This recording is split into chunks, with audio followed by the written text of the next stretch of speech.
Thank you. And the wonderful Matt Schlapp. What would we do without him? They love Sara. Are we sitting or standing? We're at whatever you want to do. Let's sit down. Let's sit. So we get to the airport, your lovely airport, which I was completely lost and confused in, just so you know. But Sara had all these people coming up to her saying, "Oh my God, what are you doing here?" It's true. I was actually kind of worried. I thought maybe there would be people that, big supporters of Ilhan Omar that would come up and say, "What are you doing here?" We're going to get into that. But I didn't get any of that. It was a wonderful welcome. Minnesota has such amazing people and just so kind. Yeah, I agree. So friendly. And look, I tend to be a little disrespectful. So just, if you follow me on Twitter, which I only encourage you to do if you can handle it. But I did just send out a tweet with that great panel that Dan just had up here. And I said, so Muslim, a Jew, and a Christian walked into a CPAC, ... So. I don't want to tell the rest of that joke. But I did meet a most amazing Minnesota resident. Her name was Lisa Prom. I won't forget it. We got off the plane, and she was no holds barred. She said, "I don't care what anyone thinks. Do you know who these two people are? They're from Fox News. And guess what? I'm a supporter of President Trump." And I was just like, wow, that's impressive. Well, Sara is like, it's one thing to be Sara in that situation. It was another thing when she walked up to this tough guy from New York, and that's right. She said, "These people are for Trump and they're from Fox News. What do you think?" And I was like, "I'm going to get decked. It's going to happen." He just thought, this is it. I'm going down. The guy's like, "Well, I'm from New York City," and I'm like, all you have to say. Okay, so it really is great to have you here, Sara. And just so you know, Sara took the long 18 hours or whatever it was trip to a CPAC Japan with us as well, and with your family. It was my family. It was a great trip, and we really appreciate you doing that. And we appreciate, it's wonderful to be here, but it's also, I know, you're a busy person. We appreciate you being out here to talk about these serious issues, and I hope all of you out there appreciate the way in which we're approaching all of this. This is a reverential day for America, September 11th. This is special, and we're trying to approach it from several different standpoints. And Sara, you write a constant stream of really great columns. People can follow you on SaraCarter.com, or you can follow me on Twitter at SaraCarterDC. Tell me, September 11th for you. Tell the folks here what it means to you. It completely changed my life, and it changed my life every day over the last 18 years. It was the reason I became a journalist. Let me tell you a little bit about my childhood. My father worked for Lockheed Martin. He was a Marine. He served in World War II and in Korea. And I love our veterans. I love them. He took a job with Lockheed Martin when I was a little girl. I was 6 years old, and my dad moved the family to Saudi Arabia. And at that time, the kingdom was still building up. It was nothing like it is today. It was very different. I remember my dad trying to talk me into it by saying, "Don't worry, you're going to go to school on a camel, and you're going to get a genie." And I thought, well, there can be no other greater place in the world. Until I got there. And then it was just a lot of desert. I saw some camels. I didn't get to ride them to school. But I stayed there until I was 14 years old, and it had an indelible impact on my life and my family. My mother was amazing. She was a Cuban immigrant who came on the Johnson Freedom flights in the late 1960s when Fidel seized Cuba. She was sponsored in the United States by a doctor in California, her family, and came here as a young woman in her 20s and worked very hard until she married my dad, and then she took a break for a while. I could tell you that living in the kingdom opened my eyes up to understanding other cultures and people. I was able to travel throughout most of the world with my father, and it really gave me an appreciation, a huge appreciation for how remarkable and great our nation is. And absolutely, Nothing like it on planet Earth. And I have traveled to pretty much almost every part of this planet. But come September 11th, after the attacks, I was sitting that morning, my mother woke me up, I got on the phone with her, she said, Sarah, did you watch the news? And I turned on the TV and I saw the second plane fly in. And I think I just sat there, probably like most Americans, with my eyes fixated on the television, watching this horrific scene unfold, people jumping from the towers, you know, so that they wouldn't be burned alive. The plane crashing into the Pentagon. I knew at that moment, after those sequence of events, and knowing the kingdom and understanding terrorism and what was happening in other parts of the world, I said immediately to my mother, even as the second plane went in, this is an attack, this is probably Al-Qaeda. And it changed my life forever. I went back to finish my education. I immediately decided to become a journalist. I started working at the Daily Bulletin in California, where I covered gangs. I had to start somewhere. I had crime and gangs, and ended up on the US-Mexico border. I told my editor, you know, the drugs are coming from somewhere, and these kids are telling me they're coming from Mexico, and they're killing each other on our streets, and our police officers are being targets. I want to go to the border. I want to find out what's happening. I went there, covered the border, covered the drug cartels, went into Mexico, spent a good portion of my career in and out of Mexico covering those stories. And then I got a call from the Washington Times that said, would you please come to Washington, D.C. and work for us? And I said, well, I'll only do that if you let me cover terrorism and our troops overseas. And I think they were kind of shocked by that. So they flew me to Washington, D.C. I made my pitch. I said, I want to cover the Pentagon and I want to go overseas. And he said, okay, you got the job, Sarah Carter. Let's see what you can do. I'll never forget that. That eventually, Matt, took me to immediately to Afghanistan and Pakistan, where Asra Nomani, I mean, what a phenomenal woman she is. I wanted to go to the Middle East, and I wanted to go to South Asia. I wanted to cover the story from the ground. And for me, that was the only way to deliver the truth to the American people about what was happening and what had happened to our nation, and why we were being targeted by groups like Al-Qaeda, like later on Islamic State, other groups, Al-Shabaab in Africa. It was so important for me, and was important for me too, to tell the stories from the eyes of our soldiers who put their lives on the line and I'm gonna cry, every single day. And many of them lost their lives. I was, you know, being out in the war zone and covering it as a woman is a different perspective. And I remember numerous events, but one in particular where I was out with the paratroopers, the PJs. They go in and they do fly-in rescues on the helos. They're Black Hawk helicopters. It's amazing. They're retrofitted to be like medical helicopters. So, you know, we're flying in. I had trained before going on this mission. We're flying in. I'm sitting on the edge of the helicopter. I couldn't believe how amazing it was, flying over Kandahar, Afghanistan, thinking this is just the coolest thing in the world. What a lucky person I am to be able to see this, to be with our soldiers. And then we get a call. And it was that Humvee and a unit had rolled over an IED. And they had to go in and they had to fight their way to pull the men out. And I remember being shots fired at the helicopter, and there was another helicopter with us, and we flew in, and the men were wounded, and one of them, a young soldier, was dead. They put him in a small body bag, what was left of him, and put him on the helicopter with me.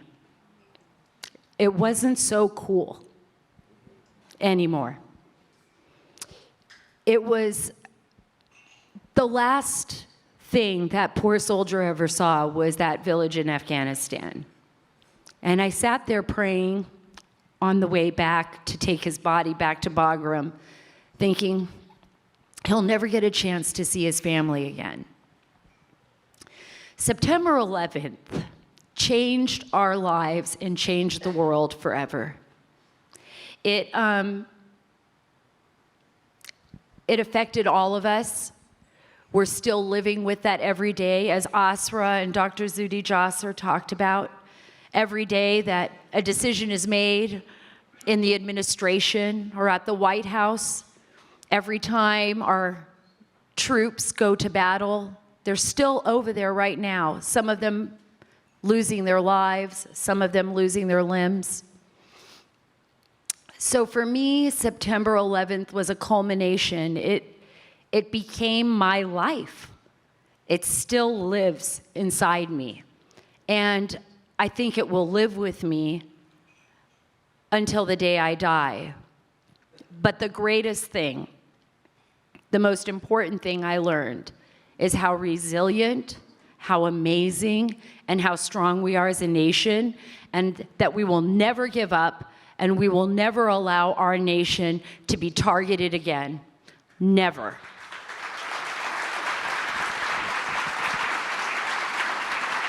Thank you for that, Sara.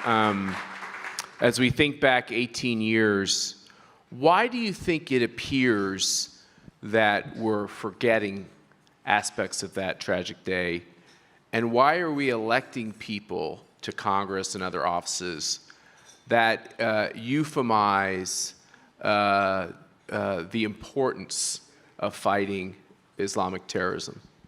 That is like the most important question. You know, we're constantly, and I wonder, and I always think about this, where did it all start? Where did we all feel that we needed to apologize for what happened to us? When did we become the bad guys in all of this? You know? I don't understand it. And the fear is, I know where you're going, Matt, because there are so many young people that don't remember September 11th right now. They weren't old enough to remember what it was like for us who saw it on the news, or who were in New York City, who had family that were there, or who lost loved ones that day, or felt that pain that lasted for weeks because the news just kept replaying and replaying and replaying over and over again those horrific scenes. Or who have traveled to those countries where I've been, where I've seen it face to face. I've seen the evil that Dr. Zuhdi Jasser and Asra Nomani talked about. I've seen it face to face. I know how much these terror organizations hate us. They have no problem waiting. I've talked to them. I know exactly where they're coming from. If they say, we hate you, your way of life will never exist here, you are in our line of sight and we will target you, we want to destroy the West, guess what? I absolutely believe them. They are not telling me a lie. They are telling the truth. Right? Right.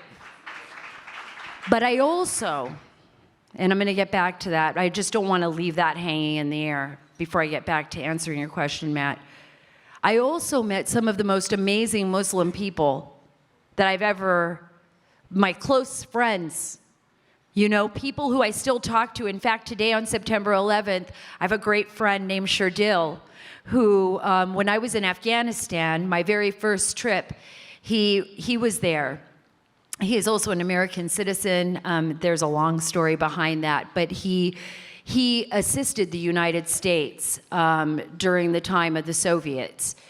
And Shardil pretty much knows everyone in Afghanistan. And he said to me, you know, I'll never forget, Sara, I will give you a trip through Afghanistan you will never experience. I said, okay, why not? I don't think my editor was too happy because it was me, Shardil, and his father-in-law, Yarmamat. And we drove through all of Afghanistan. no bodyguards, just me and Shardil, and we traveled through the mountains, through the passes up to Panjshir Valley, through Mazar Sharif. There were so many different little stops we made along the way, and so many wonderful people that I met, and so many allies of the United States. Muslims that did not want the Taliban in Afghanistan. Muslim people that were fighting them every single day. And I even went up to the hill where they buried the great Massoud. Now, a lot of people don't know this, but September 11th, Massoud was a leader in Panjshir who helped the United States fight off the Soviets. Basically, the CIA gave his group the Stinger missiles that helped fight the Soviets and push them out of Afghanistan. I went up to his gravesite. A lot of people don't remember that Massoud also warned the United States days before that Al-Qaeda was planning an attack. But we weren't sharing information. And so that information just disappeared. And the attack happened. So we have to be open, and we have to be understanding, and we have to be willing to listen to one another. And Matt, back to your question. We can't be afraid to talk to people like they're people and to hold people accountable. I don't care what color you are or what religion you are or where you came from. If you attack my country, I have a right to question it. If you're anti-Semitic, I have a right to question you. You can't hold me hostage because you're a woman or because you're a woman of color or because of your religion. If anybody can question me and question my nation on its decisions or my people or my own decisions, then I have the right to do the same. I don't even feel conflicted about that. I have no guilt. Why should you? So this whole concept of go back to where you came from and this kind of rhetoric, it seems like, to boil it down, if you are here and you're an American and you think America is such a bad place, why are you here? Right. It doesn't make sense. There's so many countries to live in. That's right. No, you're absolutely right, Matt, because, you know, and I'm going to talk to you as a daughter of an immigrant mother, a woman who had an accent, a woman who didn't get to finish her degree because she was working so hard to take care of her family. She worked in a factory when she came from Cuba. My mom told me the first thing she did when she got to California, she couldn't hardly speak any English. She walked with one of her sisters down to the Goodwill, picked out a pair of shoes because all she brought from Cuba was a little suitcase with hardly nothing in it, cut off the back of the heels so that she could walk to work because she had nothing. But she went to work. And you know what she said? I loved this country from the minute I landed in it. And when people asked her, so you're Cuban, right? And she'd say, no, I'm not Cuban. I'm an American. I'm an American. I love this country. So you're absolutely right. The most important thing, look, we all can criticize our government. We can be watchdogs as investigative journalists. We can question our leaders, our congressional officials, our president, even if they don't like it. It's okay. But we can't bash our nation and tear it apart in front of our enemies. Because what does that say to us? That weakens us in the eyes of our enemies, whether that's Russia, China, Al-Qaeda, Iran. They just look at our nation and see that division and they want to move right on in. And that's it. But when people here do that, we have the right to stand up to them and ask that question. Well, if you hate it so much here, why are you here? Or what are you intending to do to change that?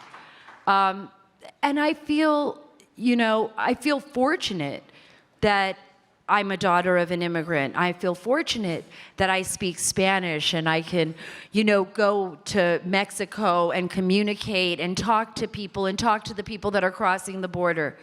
But I also tell the truth. And I'm not afraid to ask the tough questions. I'm not afraid to ask those questions. You know why? Because I'm not prejudiced. Because I don't have anything to apologize for. Because I treat people like I would want to be treated. That's it. That's beautiful. And my wife Mercy shares your Cuban heritage. And she's so cool. I want to know if you only speak Spanish when you're angry or you speak Spanish all the time. 'Cause I only hear Spanish when someone's angry. Well, when I speak Spanish, I'm pretty much angry. Yeah. I know, people say, do you speak Spanish? I always say, un poquito. I know all the swear words. I get to hear them all the time. My husband does the same thing. He's like, oh no, Sarah's speaking Spanish. And he's like heading out of the room. Who are you talking to? So he speaks a little, though. I got up this morning, and obviously, as we said, for all of us, it's a moving day. It's a memorable day. And I think we saw from Congresswoman Omar with an early tweet this morning, and you see this kind of constant thing about what is really the biggest challenge facing America. In her early morning tweet, it was the homage to climate change. And we hear this all the time, like we heard it from President Obama, the biggest threat facing America is climate change. And so you see this kind of muddying up of the true challenges that we have. And on a day like today, it's obvious, right? Mm-hmm. How is it that passes as sophisticated observance of global affairs? I don't know how. I mean, they can say those things with a straight face, right? I mean, this is the biggest threat to America is our inability to see the truth. And I think we were talking... Or to teach the truth, or right? to teach the truth in our universities. And we are to blame for that. A lot of us, every single one of us. And we think we send our kids to the universities, they're getting a great education. We never even thought that a lot of the people that are teaching our children are diametrically opposed to what our nation stands for. And our kids are going to school and learning, that the biggest issue for them is climate change. And we have got to globalize more, and we've got to tear down those walls and push away the borders. Sarah, there's a reason why literally thousands of kids, a lot of high school kids, are coming to our events, to Charlie Kirk's events, to Ben Shapiro's speeches. I think a lot of them know it's a pile of, I'll use some Spanish, caca. A caca? I had another Spanish word for it, but I won't use it. Right. I think caca is more appropriate. Yeah, and you're right. I've attended a lot of the Turning Point events and CPAC events, and you're seeing so many more young people because you know what? Thank God for Matt Schlapp, Charlie Kirk, and others. Thank God for them. Because you're actually teaching our kids the truth. Capitalism is cool. It's cool to be free. It's cool to make your own decisions. It's cool to be proud of who you are and to stand up for what you believe in and to work for something and not have someone just give you a handout. That's cool. It's not cool to be told that we need to direct how you think. You need to think like us. We need to take care of you because you don't know how to take care of yourself. Everyone should be equal, and you should never rise above your neighbor. That is not cool. We just, Sarah, we came back from Hong Kong, and we talked about it at the beginning, and I had real moments I was kind of despondent about the state of things on the globe, and then, leave it to social media to both annoy you and to cheer you up, but one great person says, I'm following your posts about all these brave students and young democracy protesters in Hong Kong. How about we take all of them and we send all these terrible professors and we do a swap. I was like, let's get the best lawyers money can buy and get that done. That's right. Get that plane ready. So, Sara, as we close out our conversation here, the title of this event, and thank you all for your hospitality. This has been great. We're not done yet, but it's been really great. Some people did something. You talked about what September 11th means to you, your husband's experience with the military, his wounds, what the country's been through. When you hear that, what do you want the people in the audience to know about your reaction to it? Wow, some people did something. They sure did. My husband was a Special Forces operator who in 2011 was fighting in eastern Afghanistan against a bomb maker who had killed a number of U.S. soldiers, and by the way, a lot of Afghan civilians, children and women as well. And nobody had been able to get him for quite some time. They had tried. He was on a mission, and he did locate him. And he ended up in an armed combat fight with this man and a couple of other people that were protecting him. A grenade was lobbed over my husband's head. It blew. He lost his eyesight. He almost lost his life. He didn't even know it at the time, but his right eye had been blown out, and the shrapnel had clipped the optical nerve of his left eye. He stayed on the battlefield for an hour and a half until he could call in a Hellfire missile to take out the bomb maker.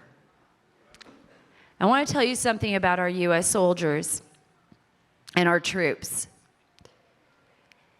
I watched them out there with Afghan children and women. The reason my husband was in that battle and went down there and there wasn't a direct fire hit on the target, which was that terrorist, was because they wanted to make sure that there were no women and children in the area when they went in to get this guy.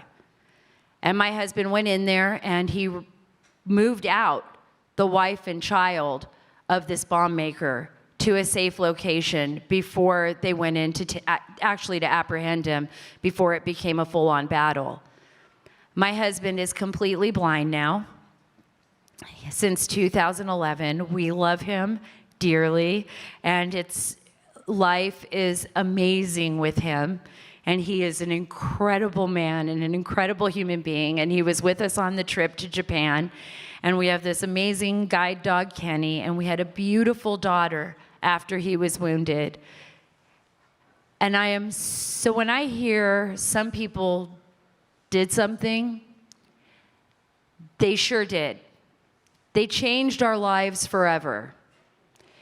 They drove planes into the World Trade Center, and they continue to target us every single day. And those planes did not fly themselves. Those planes did not fly themselves. That's absolutely true.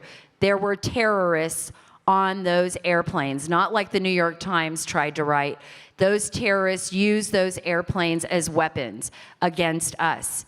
And we are in a continuing battle every single day. And I want you all to remember here in Minnesota, because you're such amazing and lovely people, remember that every day out in Afghanistan, in Iraq, somewhere in Africa, somewhere in Asia, there are soldiers, there are intelligence agents, and there are people out there willing to sacrifice their lives for this country so that we could live freely and go about our daily lives without having to worry about these terrorists coming here again.